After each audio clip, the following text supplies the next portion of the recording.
How to add a Walmart gift card to PayPal. Let's get started.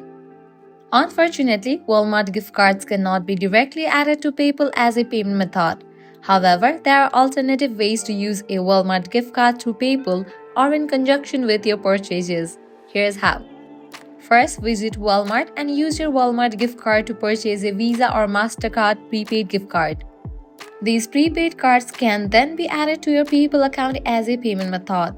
To add the prepaid card, log into your PayPal account, go to Wallet, click Link a card and enter the prepaid card details. Next, use PayPal for part of the payment at Walmart.